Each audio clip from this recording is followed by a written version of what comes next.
Everyone, a very good morning to all of you and I welcome you on our study channel उत्कृष्ट academy Ayodhya.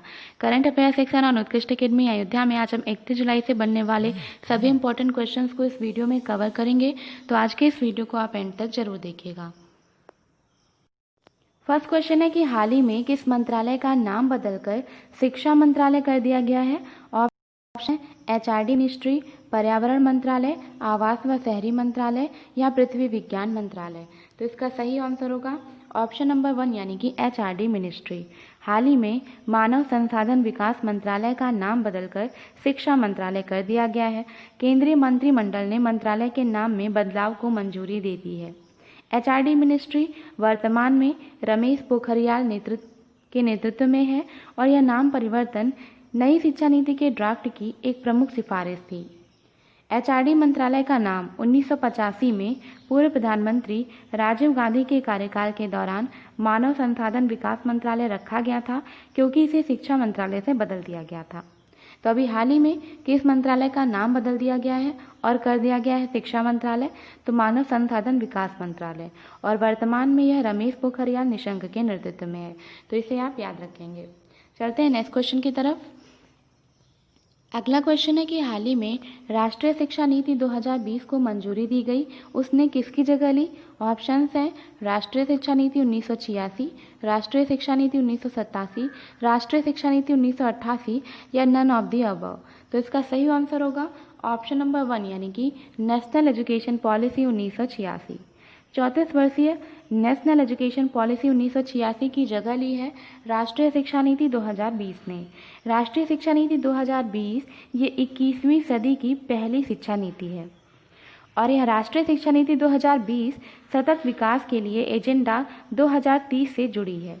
यह access, equity, quality, affordability व accountability के आधारभूत स्तंभों पर आधारित है व इसमें 2035 तक 50% सकल नामांकन अनुपात का लक्ष्य है और कई प्रवेश व निकास के लिए भी प्रावधान है।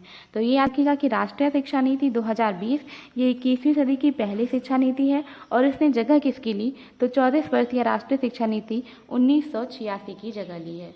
तो इसको आप याद रखेंगे। चलते हैं नेक्स्ट क्वेश्चन पे। अगला क्वेश्चन है कि हाल ही में कोविड-19 का मुकाबला करने के लिए किसने भारत को 3 मिलियन अमेरिकी डॉलर के अनुदान को मंजूरी दी है। ऑप्शंस हैं AIIB, ANB, IMF या वर्ल्ड बैंक। तो इसका सही आंसर होगा ऑप्शन नंबर बी यानी कि ADB।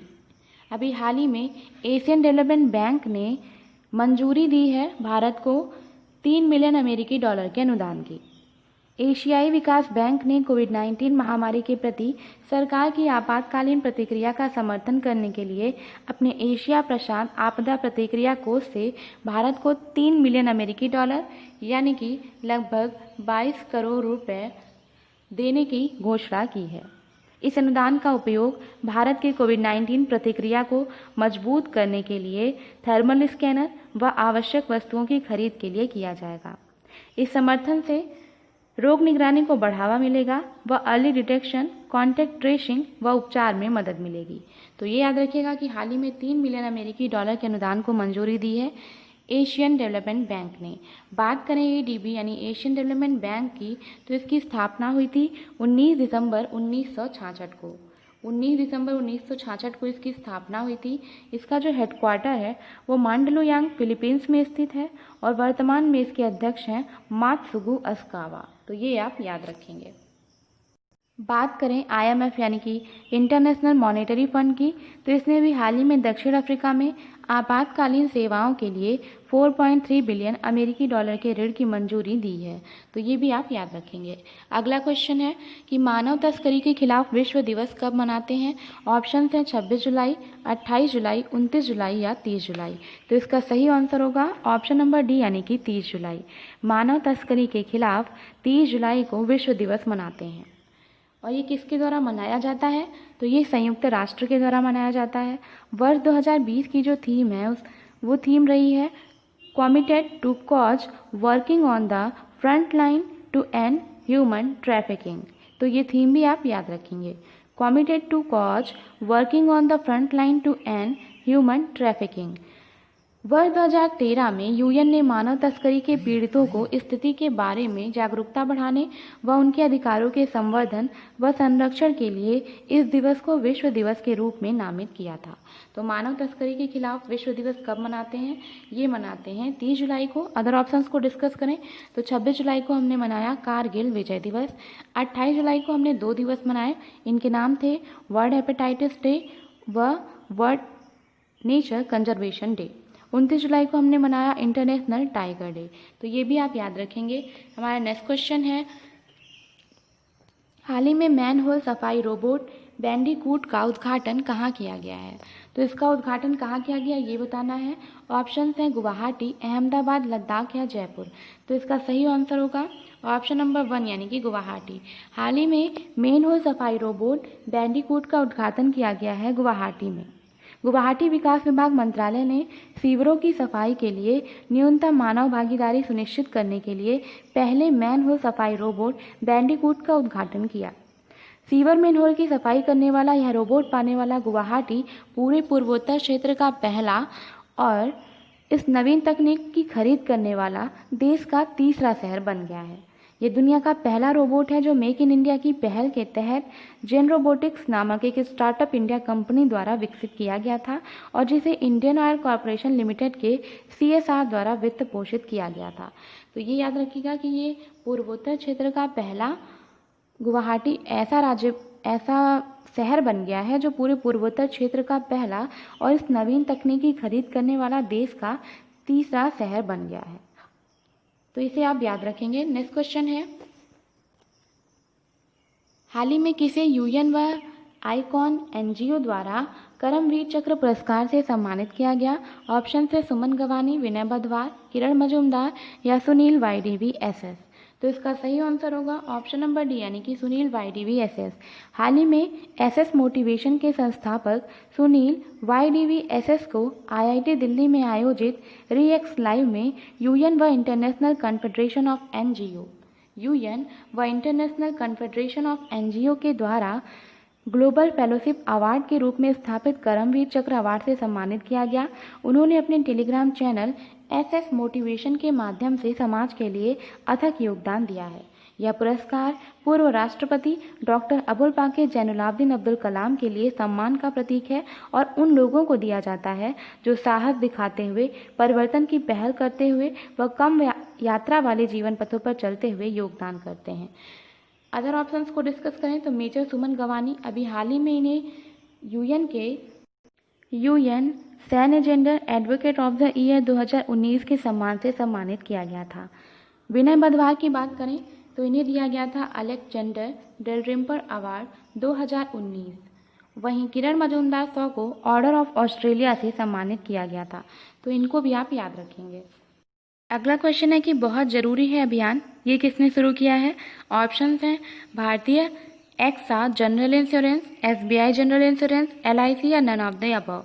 तो इसका सही आंसर होगा ऑप्शन नंबर 1 यानी कि भारतीय एक्सा जनरल इंश्योरेंस। किसने? भारतीय एक्सा जनरल इंश्योरेंस ने शुरू किया है बहुत ज़रूरी अभियान। भारतीय एक्सा जनरल इंश्योरेंस ने किसानों के लिए अपनी उपज सुरक्षा व वित्तीय सुरक्षा के बारे में प्रोत्साहित करने के लिए महाराष्ट्र व कर्नाटक में बहुत ज़रूरी है नामक फसल बीमा अभियान शुरू किया है। इसमें महाराष्ट्र के अहमदनगर, नासिक, चंद्रपुर व कर्नाटक के धारवाड़, मैसूर आदि शामिल हैं। Bharat AXA general insurance Maharashtra व कर्नाटक में प्रधानमंत्री फसल बीमा योजना के तहत 3 साल की अवधि के लिए किसानों का बीमा सुरक्षित करेगी। तो भारतीय एक्सा जनरल इंश्योरेंस ने कहाँ कहाँ शुरू किया है? ये बहुत ज़रूरी है अभियान। तो ये एक फसल बीमा अभियान है जिसे महाराष्ट्र व कर्नाटक के कुछ जिलों में शुरू किया गया है। नेक्स्ट क्वेश्चन है हमारा, हाल ही में उन्नत भारत अभियान के तहत निम्नलिखित में से किसने समझौता ज्ञापन पर हस्ताक्षर किए हैं? ऑप्शंस हैं CSIR, IIT दिल्ली, विजना भारती या इनमें से सभी। तो इसका सही आंसर होगा इनमें से सभी। हाल ही में CSIR, IIT दिल्ली व विजना भारती ने उन्नत भारत अभियान के तहत समझौता ज्ञापन पर हस्ताक्षर किए हैं। उन्नत भारत अभियान के लिए यह हस्ताक्षरित समझौता ज्ञापन CSIR ग्रामीण प्रौद्योगिकियों तक पहुंच प्रदान करेगा। उन्नत भारत अभियान मानव संसाधन विकास मंत्रालय का एक प्रमुख राष्ट्रीय कार्यक्रम है जिसका उद्देश्य नॉलेज इंस्टीट्यूशंस को सक्षम बनाकर ग्रामीण भारत की विकास परियोजनाओं में क्रांतिकारी व सकारात्मक परिवर्तन लाना है। तो उन्नत भारत अभियान के लिए CSIR, IIT दिल्ली व विजना भारती इन्होंने एक समझौता ज्ञापन पर हस्ताक्षर किए हैं। नेक्स्ट क्वेश्चन है हमारा, हाल ही में परवेज खान का निधन हुआ, वे क्या थे? डायरेक्टर, एक्टर, डांसर या सिंगर? तो इसका सही आंसर होगा ऑप्शन नंबर 1 यानी कि director. Action director Parvez Khan का हाल ही में निधन हो गया। वह 1986 से फिल्म उद्योग में काम कर रहे थे। उनकी कुछ प्रसिद्ध फिल्मों की बात करें तो इनमें आती हैं अंधाधुन, Badlapur, the legend of Bhagat Singh आदि शामिल हैं। तो ये याद रखिएगा कि परवेज खान जिनका हाल ही में निधन हुआ वे एक्शन डायरेक्टर थे। नेक्स्ट क्वेश्चन है हमारा, हाल ही में जॉन सेक्सन का निधन हुआ, उनका संबंध किस देश से है? ऑप्शन हैं अमेरिका, जापान, रूस या स्पेन। तो इसका सही आंसर होगा ऑप्शन नंबर ए यानी कि अमेरिका। अमेरिकी एक्टर जॉन सेक्सन का हाल ही में निधन हुआ। इन्होंने अपने करियर की शुरुआत 1954 में की थी। इन्होंने लगभग 200 टाइम्स व टीवी शो में अभिनय किया है। तो 200 फिल्मों में व टीवी शो में इन्होंने अभिनय किया है और इन्हें ब्रूसली अभिनीत एंटर द ड्रैगन में अपनी भूमिका के लिए जाना जाता है। वर्ष 1958 में फिल्म दिस लॉपी फेलिंग के लिए वर्ष के नए स्टार के लिए गोल्डन ग्लोब अवार्ड भी इन्होंने प्राप्त किया है। तो ये याद रखिएगा कि जॉन सेक्सन का हाल ही में निधन हुआ, उनका संबंध अमेरिका से है और वे अमेरिकी एक्टर थे। आज का हमारा क्वेश्चन ऑफ द डे ये है कि हाल ही में किर्गिस्तान का नया प्रधानमंत्री किसे नियुक्त किया गया है? ऑप्शंस हैं हिचेम मचीची, मिखाइल मिसिस्टीन, कुबुटबेक बोरोनो या माइकल मार्टिन। तो ये क्वेश्चन रिवीजन के लिए है, इसको आंसर आप कमेंट बॉक्स में कमेंट करके बताइएगा। चलते हैं कल के क्वेश्चन पे। कल का क्वेश्चन था कि हाल ही में किसे एशियाई विकास बैंक का उपाध्यक्ष नियुक्त किया गया है? ऑप्शंस हैं अशोक लवासा, रमेश बाबू, मार्कोस ट्राइजो या ट्रेडोस एडनहॉम। तो इसका सही आंसर क्या होगा? ऑप्शन नंबर 1 यानी कि अशोक लवासा।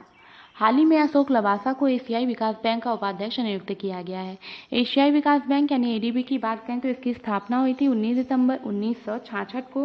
हेडक्वार्टर इसका मांडलुयांग फिलीपींस में स्थित है व वर्तमान अध्यक्ष हैं मासुगुअस अदर ऑप्शंस को डिस्कस करें तो रमेश बाबू को अभी कारूर वैश्य बैंक का MD व CEO बनाया गया है।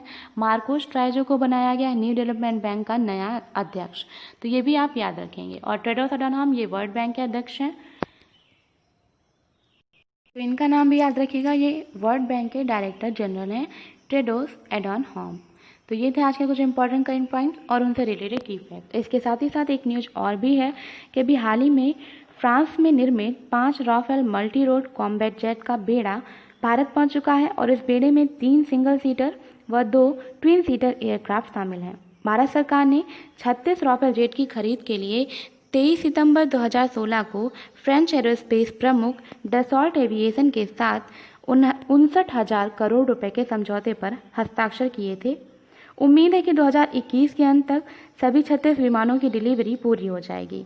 Rafale multi role combat jets को विश्व स्तर पर सबसे लड़ाकू जेटों में से एक माना जाता है और यह भारत की एयर पावर को अपने पड़ोसी प्रतिद्वंदियों पर रणनीतिक बढ़त प्रदान करने में काफ़ी मददगार साबित होगा। तो ये भी एक इम्पॉर्टेंट क्वेश्चन है और ये भी आप याद रखेंगे।